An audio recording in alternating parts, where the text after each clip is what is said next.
Hello friends, welcome to my channel. Ajinkya রাহানের ঘরের মাঠ মুম্বাই, সেই মাঠেই খেলে বড় হয়েছে চন্দ্রকান্ত পণ্ডিত। কিন্তু দুই মুম্বাইকে নিয়ে ওয়াংখেড়েতে বহিরাগত হয়ে রইল কলকাতা নাইট রাইডার্স। সোমবার মুম্বাই ইন্ডিয়ান্সের বিরুদ্ধে খেলতে নেমেছিল কলকাতা, যে ম্যাচ শাহরুখ খানের কাছে সম্মানের লড়াই। কারণ তার কর্ম মুম্বাইয়ে, যে শহর থেকে গোটা বিশ্বের হৃদয় জয় করেছেন বাদশাহ। কিন্তু তার দল কলকাতা নাইট রাইডার্স এবার মুম্বাই জয় করতে পারল না। কেকেআরের অধিনায়ক এবং কোচ মুম্বাইয়ের ঘরের ছেলে, কিন্তু তারাও যে ঘরের পিচেই বুঝতে পারলেন না। টসে হেরে রাহানা বলেন, টস জিতলে আমরাও বলই করতাম, পিচ কেমন হবে তা বুঝতে পারছি না। সাধারণত ওয়াংখেড়েতে ব্যাটাররা সুবিধা পায়, এখন হাওয়াও দিচ্ছে, আশা করতে শিশির পড়বে না, আশা করি বড় রান তুলতে পারবো। আশা পূরণ হয়নি কেকেআরের, মাত্র 116 রানে তোলে তারা। মুম্বাই পেসারদের দাপটে পাওয়ার প্লেতেই 4 উইকেট হারায় কেকেআর, সেই ধাক্কা সামলাতে পারেনি রাহানার দল।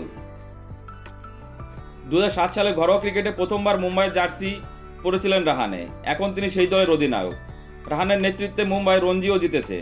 ওয়াংখেড়ের পিচ তিনি বুঝতে পারবেন না, রাহানের পিচ বুঝতে পারেনি শুনে চমকে উঠেছিলেন সঞ্চালক রবি শাস্ত্রীও। তিনি বলেন, তুমি যদি মুম্বাইয়ের পিচ বুঝতে না পারো তাহলে কে বুঝবে?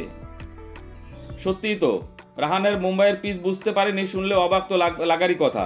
তিনি যে বুঝতে পারেনি সেটা দল নির্বাচন থেকেই বোঝা গিয়েছে, আর সেখানেই কোচের ব্যর্থতা। তিনিও যে মুম্বাইয়ের। চন্দ্রকান্ত পণ্ডিতকে দেশের অন্যতম সেরা কোচ বলা হয়, বিভিন্ন দলের একাধিকবার রঞ্জিতে জিতেছিলেন তিনি। পণ্ডিত নিজে মুম্বাইয়ের হয়ে খেলতেন, সেই দলের কোচও ছিলেন এক সময়। পণ্ডিতও বুঝলেন না ওয়াংখেড়ের পিচ কেমন। ম্যাচের আগে পিচ রিপোর্টে বলা হয়েছিল এটা একটা ব্যাটিং পিচ, ঘাস রয়েছে পিচে, স্পিনারদের জন্য যে খুব বেশি কিছু নেই তা বুঝিয়ে দিয়েছেন আইন মর্গান এবং নিক রাইট। তারা চিন্তা ছিল সুনীল নারিনের এবং বরুণ চক্রবর্তীকে নিয়ে, কারণ পিচে বল পড়ে দ্রুত যাবে বলেছিলেন রাইটরা। বাউন্স যে সমস্যা তৈরি করবে সেটাও বলেছিলেন। এত কিছুর পরেও কেকেআরের নেমেছিল দুজন পেসার ভরসায়, যেখানে প্রথম বল করার সুবিধা পাওয়া মুম্বাই দল ছিলেন হার্দিক পান্ড্যা নিয়ে 4 জন পেসার। কেকেআরের হয়ে হয়তো ভেবেছিল বল করার সময় বৈভব আরোরাকে দলে নেমে ইম্প্যাক্ট প্লেয়ার হিসাবে, কিন্তু সেই সুযোগ আর হয়নি, কারণ ব্যাটারদের ব্যর্থতা সামলে দিতে নামাতে হয়েছিল মনীষ পান্ডেকে। তাতেও লাভ হয়নি, কারণ কেকেআর শেষ হয়ে যায় 116 রানে। এই রান নিয়ে লড়াই করা সম্ভব নয় এমনটা বলা যায় না, কিন্তু কেকেআরের রসদই ছিল না, কারণ দলে তখন 2 পেসার স্পেন্সার জনসন এবং হর্ষিত রানা।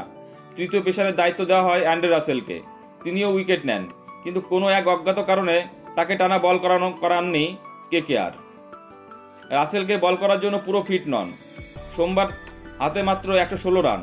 রাসেলকে নিজের প্রথম ওভারে উইকেট নিলেন, তারপরেও পঞ্চম ওভারের পর 11তম ওভারে বল করতে আনা হয় তাকে। আগের ম্যাচগুলিতেও খুব বেশি বল করতে দেখা যায়নি রাসেলকে।